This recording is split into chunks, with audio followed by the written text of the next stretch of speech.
Bonjour tout le monde.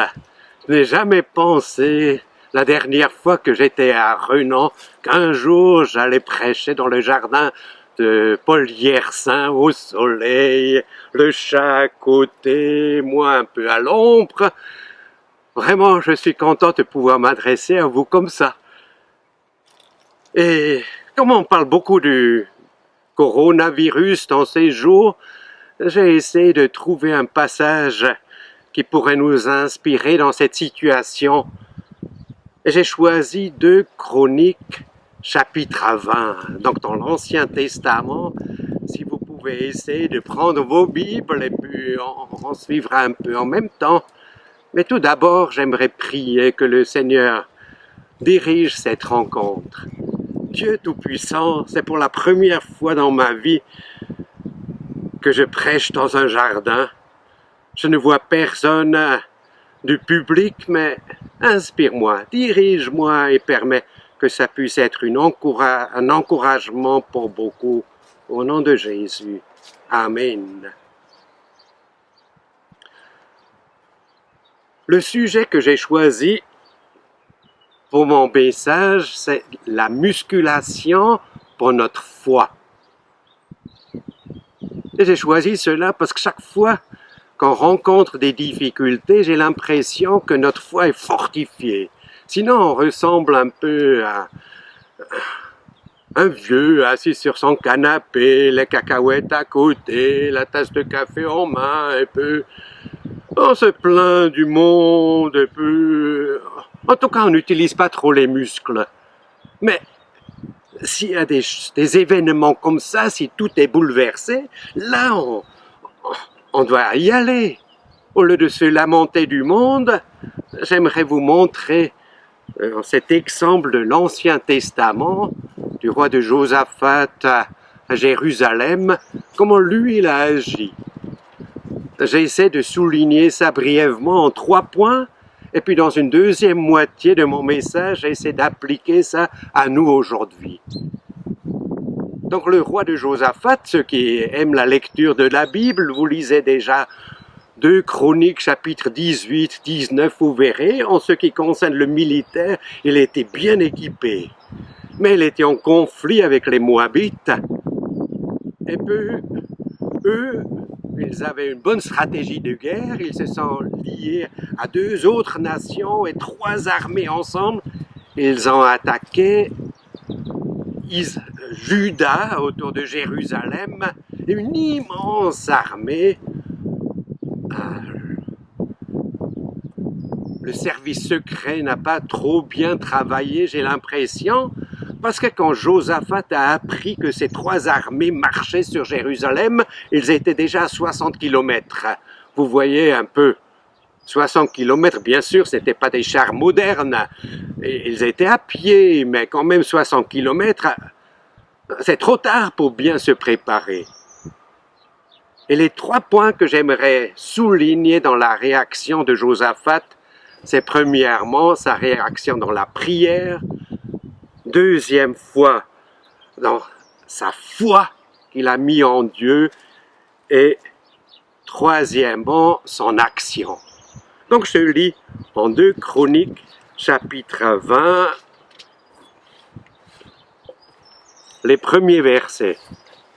Par la suite, les Moabites et les Ammonites, renforcés par les Moanites, se mirent en route pour faire la guerre à Josaphat. On vint prévenir Josaphat en ces termes: une vaste armée en train de marcher contre toi d'au-delà de la mer Morte et des Dons. Elle est déjà à Hatson Tamar, c'est-à-dire à En-Gedi, donc au bord de la mer Morte. Josaphat prit peur et dit au verset 3. Et on comprend très bien, même si militairement il était bien armé, 3 armées en même temps qui marchent contre Jérusalem, la réaction humaine, il prit peur. Mais maintenant il a fait de la musculation pour sa foi. La première chose, il n'a pas réfléchi comment les attaquer, consulter les généraux, mais qu'est-ce que vous proposez? Comme eux, ils viennent d'en bas, nous on est en haut, est-ce qu'on pourrait faire une attaque surprise? Ou je ne sais pas, toutes ces idées qu'il aurait pu avoir. Première chose, il a prié. Toujours de Chroniques, chapitre 20, au verset 3, Josaphat prit peur et décida de consulter l'Éternel. Il proclama un jeûne pour tout Juda. Et les Judéens se rassemblèrent pour implorer le secours de l'Éternel. Ils vinrent de toutes les villes de Juda. Josaphat se tint debout avec l'assemblée des gens de Juda et de Jérusalem dans le temple de l'Éternel, en face du nouveau parvis. Et il pria ainsi. Et puis on voit sa prière du verset 6 jusqu'au verset 12, comment il a imploré l'Éternel. Tu vois, Seigneur, on est perdu. 3 armées qui marchent contre nous. Interviens, s'il te plaît. Ça, c'est de la musculation pour la foi. Au lieu d'agir rapidement, parce que c'était une urgence, ils étaient déjà si proches. D'abord, la prière, du calme. La prière, première réaction de Josaphat. La deuxième chose, c'est la foi en l'Éternel. Parce que là, au parvis du temple, quand ils étaient en train de prier, tout à coup, il y a un prophète qui se lève, qui dit « Voici ce que l'Éternel dit. N'ayez pas peur, je suis avec vous. » Vous lirez ça tranquillement, comme vous avez chez vous la Bible ouverte. Vous lirez les versets 14 à 17. Je soulignais surtout la fin du verset 17 de ce prophète qui a parlé, où il dit « Moi, l'Éternel, je serai avec vous. » Dans cette situation difficile, Dieu, il dit par son prophète, « N'ayez pas peur, ne tremblez pas, moi je lutterai pour vous, je suis moi-même avec vous. » Mais maintenant, il fallait avoir la foi en cette parole de Dieu que le prophète leur a annoncée. L'armée marchait, ces 3 armées montaient toujours vers Jérusalem. Et quand même, Dieu a dit, n'ayez pas peur. Comment n'ayez pas peur dans cette situation compliquée?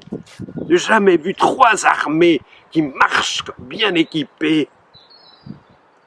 Mais Josaphat, il a eu foi en la parole de Dieu.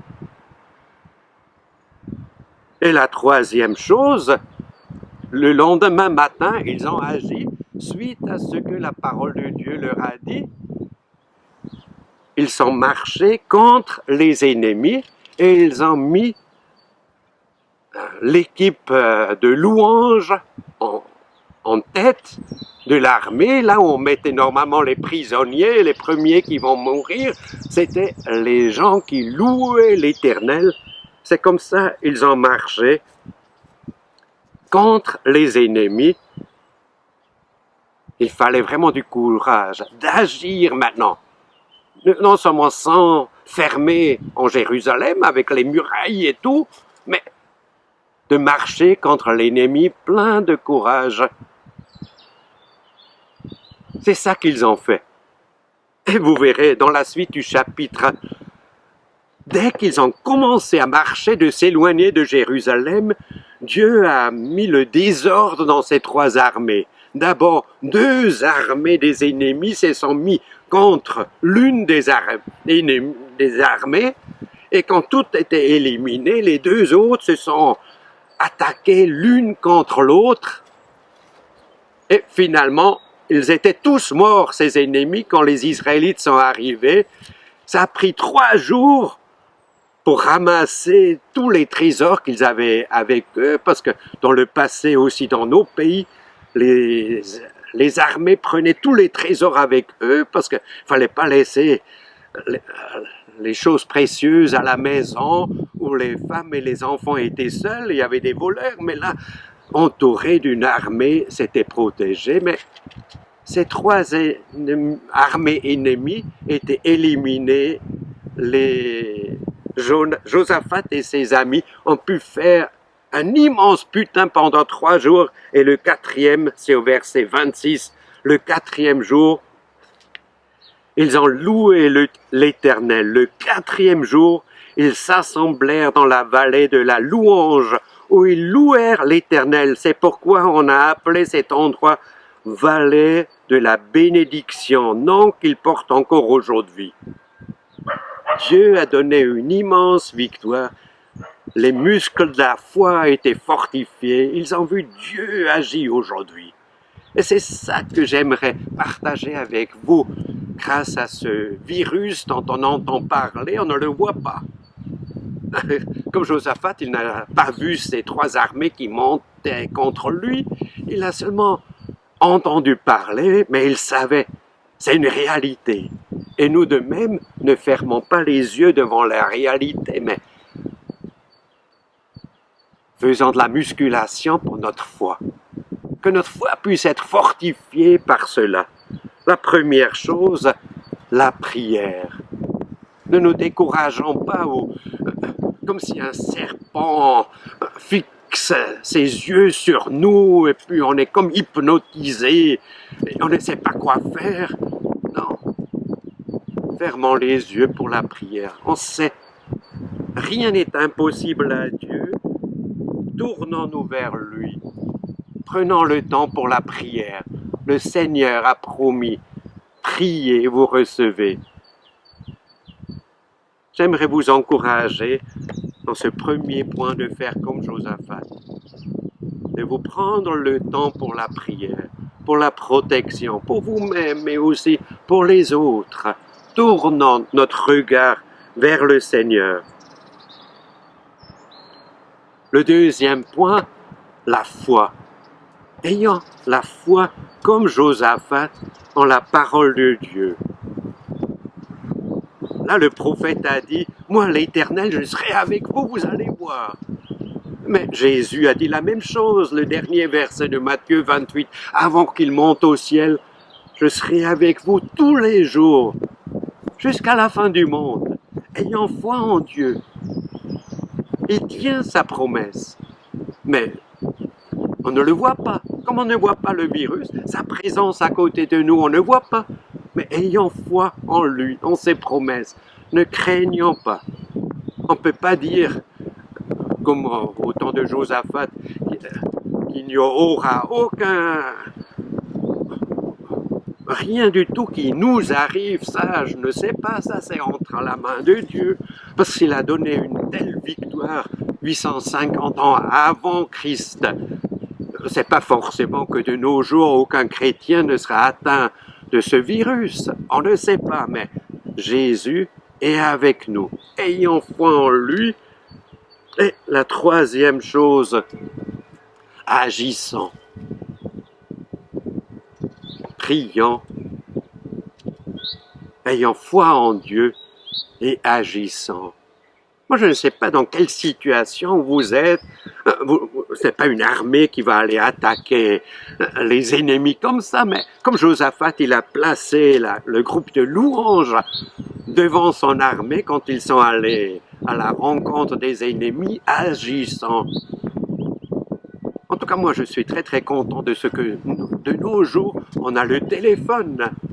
Au lieu de nous plaindre à la maison, peut-être vous êtes âgé, vous êtes enfermé chez vous, il n'y a plus aucun de vos petits-enfants qui vous rend visite, vous n'avez plus le droit de sortir, vous vous sentez comme dans la prison, mais au lieu de vous lamenter, prenez votre téléphone et puis vous téléphonez à des personnes qui sont peut-être aussi seules comme vous, ou à vos voisins. Utilisez ça pour agir, pour dire, mais j'ai la paix, parce que je sais que Dieu est avec moi. Comme ça, vous pouvez en même temps parler de Jésus dans cette situation difficile. Ou peut-être c'est un enfant qui m'écoute. Pour les enfants aussi, ce n'est pas évident d'être enfermé toute la journée. Et puis surtout, c'est encore des frères, des sœurs qui t'embêtent toute la journée, mais essaie de dire à ta maman, maman, c'est difficile pour toi. Moi, je vais me retirer maintenant dans ma chambre, je ne vais pas embêter les autres. Toi, tu t'assais tout tranquillement, tu bois ta tasse de thé, ta tisane ou ce que tu veux. Pendant 30 minutes, on ne fait pas de bruit. Est-ce que ça va pas faire une immense joie à maman? Ou peut-être vous avez beaucoup d'autres idées encore ce que vous pouvez faire, mais j'aimerais vraiment vous encourager. Agissez par la foi.